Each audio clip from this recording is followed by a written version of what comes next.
So I did my presentation on ballast water exchange, on the article Ballast Water Exchange / Treatment Lunar Species Invasion during Freshwater Ecosystems. And this was a picture that they had as like the front of their article.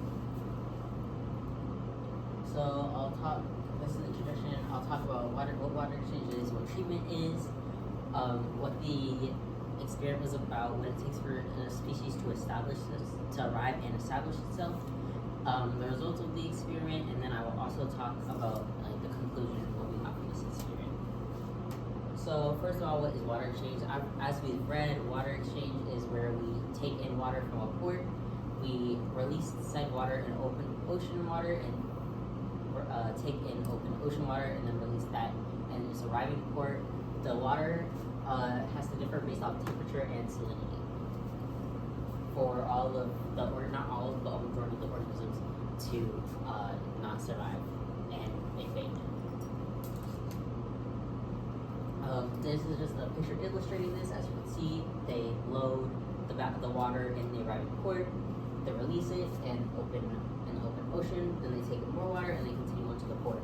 And this one, if we ignore picture 4, they load ballast water in at the port. As you can see, the organisms get inside of the ballast tank. They keep holding it for the entirety of the voyage. This is when open water exchange isn't done, and the organisms are still inside of it. And then this is where they release it at the arriving port. And as you can see, all the organisms from this original port come here, and this is when we have bioinvasions. So, treatment, as we've read in the technologies of ballast water treatment, a review, there's many different kinds of treatments for ballast water. And that's just to make sure that all the even more of the species that are in that tank do not survive. So in this paper, I will specifically be talking about filtration and disinfection, which filtration uses filters and screen filters, while disinfection treatment uses electrolysis or ultraviolet radiation.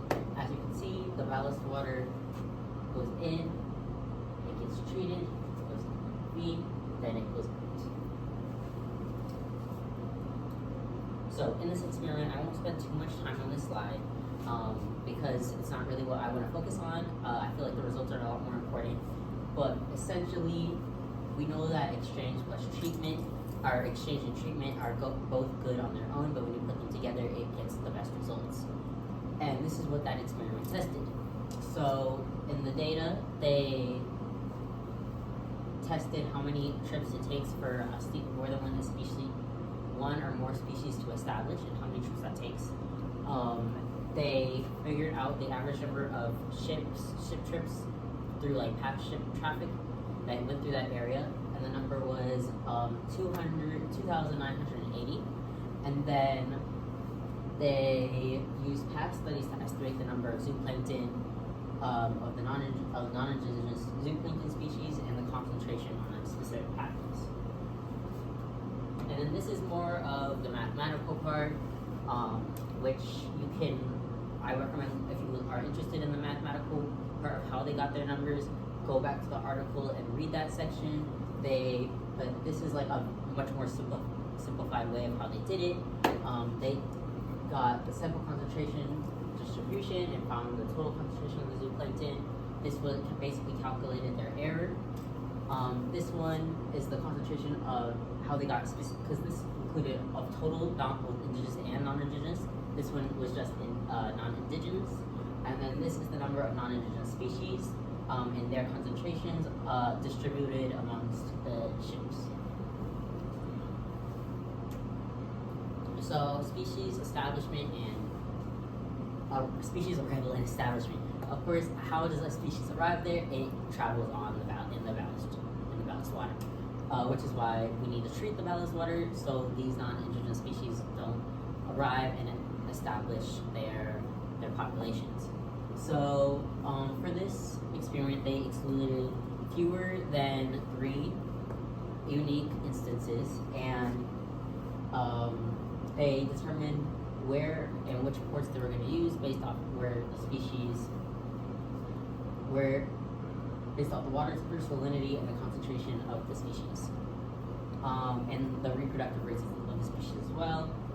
They also used a chart to see like the relationship between the distance and, of course, the longer the distance the zooplankton has to travel, the more likely they will all die. And then they use this equation to get the species establishment probability. So, results, the most important part. As you can see, in freshwater, brackish and marine water, no treatment or no management obviously produced the least amount of trips it took for them to establish. While when we did treatment plus water exchange plus treatment that was fully effective, we got the highest results on almost all of them, except for marine water, which was just treatment fully effective without the exchange. But as you can see, it didn't really matter if the treatment was, if there was like treatment plus exchange in some of these, or in brackish water and marine water recipient ports, because it more mattered if it was partially effective versus fully effective. Versus in freshwater recipient ports, just it always got better. No treatment versus exchange, or just treatment partial when it was partially effective to treatment exchange partial. Like, yeah, it just got better. The more treatment and exchange we did to the water. In conclusion, treatment, even when it's not fully effective, is still more effective than just open water exchange, as we saw in the chart previously. In all of these, as soon as you add treatment, it takes a lot less trips for these species to establish. And then treatment exchange are most effective in protecting freshwater environments, as we saw in the chart. And then also freshwater release got gradually better, as we saw. As I said earlier, it got gradually better with each different thing that they tested, versus here where it was only, the real only difference was when it was effective versus not.